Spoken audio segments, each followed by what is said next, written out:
जय हिंद। देखिए आज किसका अपवर्तनांक कितना होता है इन सभी के बारे में जानेंगे और अपवर्तनांक याद रखने से हम किस प्रकार के प्रश्नों को बना सकते हैं उन सभी को बारी बारी से सीखेंगे। तो चलिए वीडियो का स्टार्ट करते हैं। अगर वीडियो आपको पसंद आएगा तो वीडियो को लाइक कर दीजिएगा और चैनल को सब्सक्राइब कर लीजिएगा। चलिए देखिए आज क्या है। सबसे पहले तो इन सभी जितने भी अपवर्तनांक दिए हुए हैं सब को पहले आपको याद रखना होगा, क्योंकि डायरेक्ट भी अपवर्तनांक पूछ लिए जाते हैं। तो वायु का अपवर्तनांक कितना होता है, तो 1.0003। वायु का अपवर्तनांक कितना होता है, 1.0003। और बर्फ का अपवर्तनांक कितना होता है, 1.31। और जल का अपवर्तनांक कितना होता है, 1.33। और एल्कोहल का अपवर्तनांक कितना होता है, 1.36। और किरोसिन का अपवर्तनांक कितना होता है, 1.44। और संगलिच क्वार्ट्ज का अपवर्तनांक कितना होता है, 1.46। और तारपीन तेल का अपवर्तनांक कितना होता है, 1.47। और बेंजीन का अपवर्तनांक कितना होता है, 1.50। और ग्लास का अपवर्तनांक यानी कांच का अपवर्तनांक कितना होता है, 1.52। और हीरा का अपवर्तनांक कितना होता है, तो 2.42। तो इन सबको आप अपवर्तनांक को याद रखिएगा। ये डायरेक्ट भी पूछ लिए जाते हैं कि किसका अपवर्तनांक कितना होता है, तो इन सभी को याद रखिएगा। एक बार फिर से जानिए। तो वायु का अपवर्तनांक कितना होता है, तो 1.0003। ठीक है। और बर्फ का अपवर्तनांक कितना होता है, तो 1.31। और जल का अपवर्तनांक कितना होता है, तो 1.33। और एल्कोहल का एथेनॉल का अपवर्तनांक कितना होता है, 1.36। और केरोसिन का अपवर्तनांक कितना होता है, 1.44। और संगलिट क्वार्ट्ज का अपवर्तनांक कितना होता है, तो 1.46। और तारपीन तेल का अपवर्तनांक कितना होता है, तो 1.47। और बेंजीन का अपवर्तनांक कितना होता है, तो 1.50। और ग्लास का यानी कांच का अपवर्तनांक कितना होता है, तो 1.52। और हीरा का अपवर्तनांक कितना होता है, तो 2.42। ठीक है। तो चलिए अब आगे देखिए। आगे सवाल है कि अभी इस तरीके के सवाल बहुत सारे पूछे गए हैं और आगे भी पूछे जाने की संभावना है। इस सबको याद रखिएगा, एक नंबर तो यहाँ से जरूर बनेगा। ठीक है। तो देखिए सवाल क्या है कि जब प्रकाश की किरण सघन माध्यम से विरल माध्यम में जाती है तो किरण, इस प्रकार का सवाल है कि जब प्रकाश की किरण सघन माध्यम से विरल माध्यम में जाती है तो किरण क्या होगा, किरण की गति बढ़ जाएगी, वह अभिलंब की ओर झुक जाएगा। इस प्रकार का सवाल बनते हैं। तो देखिए इसका पहले तो आप एक चीज़ याद पहले रखिए कि सघन माध्यम किसको कहते हैं और विरल माध्यम किसको कहते हैं। पहले अपनी भाषा में याद रखिए कि सघन माध्यम को हम लोग कहते हैं मजबूत। ठीक है, याद रखिएगा। हम लोग अपनी भाषा में सघन माध्यम को हम लोग कहेंगे मजबूत, इसको याद रखिएगा। ठीक है। और विरल माध्यम को कहेंगे कमजोर। ठीक है। तो विरल माध्यम को हम लोग कहेंगे क्या कि यह कमजोर है। ठीक है। और एक चीज यहीं पर आप ध्यान से इसको सुन लीजिए कि सघन माध्यम हम उसे कहेंगे जिसका अपवर्तनांक ज्यादा होता है और विरल माध्यम उसे कहेंगे कि जिसका अपवर्तनांक कम होता है। तो इस तरीके से भी याद रखिएगा। और अब यहाँ पे ध्यान दीजिए, जब प्रकाश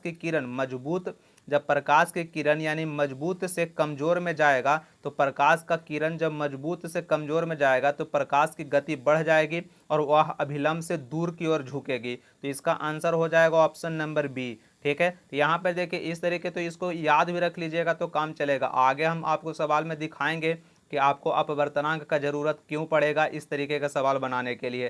ठीक है। तो जब प्रकाश की किरण सघन माध्यम से विरल माध्यम में जाती है यानी कि मजबूत माध्यम से कमजोर माध्यम में जाता है तो उसकी चाल बढ़ जाती है और वह अभिलंब से दूर झुक जाती है। चलिए अब आगे देखिए। अगला सवाल है कि जब प्रकाश की किरण विरल माध्यम से सघन माध्यम में जाती है तो, जब प्रकाश की किरण विरल माध्यम से सघन माध्यम में जाती है तो, अब विरल माध्यम को हमने अभी बताया कि यह कमजोर माध्यम होता है।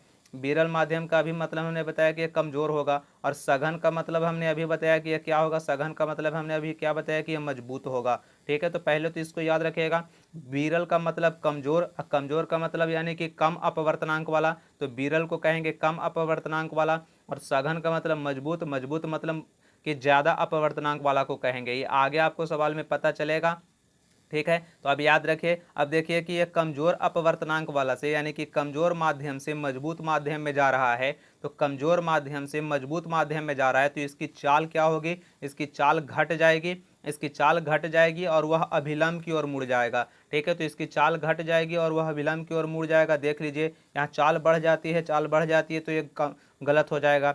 चाल घट जाती है और वह अभिलंब की ओर अभिलंब की ओर मुड़ जाती है। तो इसका आंसर क्या हो जाएगा, ऑप्शन नंबर सी हो जाएगा। ठीक है, अब देखिए यहाँ सवाल देखिए, अब यहाँ से देखिए कि हवा से कांच के प्रिज्म में प्रवेश करने वाले प्रकाश की किरणें किस प्रकार झुकेगी। अब यहाँ पर आपको यहाँ पर अब अपवर्तनांक के ध्यान में लाना पड़ेगा, क्योंकि अब आपको यहाँ पर पता ही नहीं चलेगा कि सघन माध्यम किसे कहेंगे और सघन माध्यम किसे कहेंगे और विरल माध्यम किसे कहेंगे। ठीक है, तो यहाँ पर इसको पता करने के लिए हमको अपवर्तनांक का सहारा लेना पड़ेगा। ठीक है, आप सबसे पहले इसको देखिए कि हवा से कांच के प्रिज्म में प्रवेश करने वाली प्रकाश की किरणें किस प्रकार झुकेगी। हवा से, तो हवा का अपवर्तनांक कितना हमने बताया कि 1.000 कितना होता है, 3 होता है। और जा कहाँ रहा है, कांच में, तो कांच का अपवर्तनांक कितना होता है, अभी हमने बताया 1 पॉइंट कितना होता है, 52। ठीक है, तो 1.52। ठीक है, तो देखिए अब यहाँ से अब ध्यान में रखिए, अब ये देखिए ये कमजोर अपवर्तनांक वाला हो गया, तो कमजोर अपवर्तनांक है, और ये ज्यादा अपवर्तनांक है, तो ज्यादा अपवर्तनांक को हम कहेंगे क्या, सघन माध्यम। ज्यादा अपवर्तनांक वाला को क्या कहेंगे, सघन माध्यम। और कम अपवर्तनांक वाला को क्या कहेंगे, कमजोर माध्यम। ठीक है, अब देखिए कमजोर माध्यम कहेंगे। अब प्रकाश की किरण जब कमजोर माध्यम से मजबूत माध्यम में जा रहा है तो उसकी प्रकाश की चाल क्या होती है, घट जाती है, और वह अभिलंब की ओर मुड़ जाती है। तो इसका आंसर क्या होगा, प्रकाश किधर की ओर झुकती है, तो वह अभिलंब की ओर झुक जाएगी। ठीक है, तो जब देखिए कमजोर माध्यम से, यानी कमजोर माध्यम से सघन माध्यम में जा रहा है, कमजोर माध्यम को हम लोग कहेंगे क्या, कमजोर माध्यम को हम लोग क्या कहेंगे, विरल माध्यम कहेंगे। और सघन माध्यम को हम लोग क्या कहेंगे, यानी मजबूत माध्यम कहेंगे। जब मजबूत यानी सघन माध्यम को कहेंगे, तो जब कमजोर से मजबूत में जाएगा तो प्रकाश की चाल घट जाती है और वह अभिलंब की ओर झुक जाती है। तो यहाँ से इसको चाल के बारे में नहीं पूछा है कि प्रकाश की किरण किधर झुकेगी, तो अभिलंब की ओर झुक जाएगा। ठीक है, आगे देखिए ये सवाल हमने एक उठाया है जो पिछले बार पूछा गया था, उसी का हम एक यहाँ पे सिर्फ उठा के बता रहे हैं। चलिए देखिए इसका सवाल में है क्या कि प्रकाश की किरण पानी से ग्लास तक जाती है तो वह झुकता है। तो प्रकाश की किरण पानी से ग्लास तक जाती है तो वह झुकता है। तो इस तरह का सवाल है, तब यहाँ से आपको पहले पता ही नहीं चलेगा इसमें कि सघन माध्यम कौन है और विरल माध्यम कौन है। तो सघन माध्यम का मतलब क्या होता है, मजबूत अपवर्तनांक, और विरल माध्यम का मतलब क्या होता है, कमजोर अपवर्तनांक। कमजोर कहने का मतलब क्या, यानी कि कम अपवर्तनांक वाला।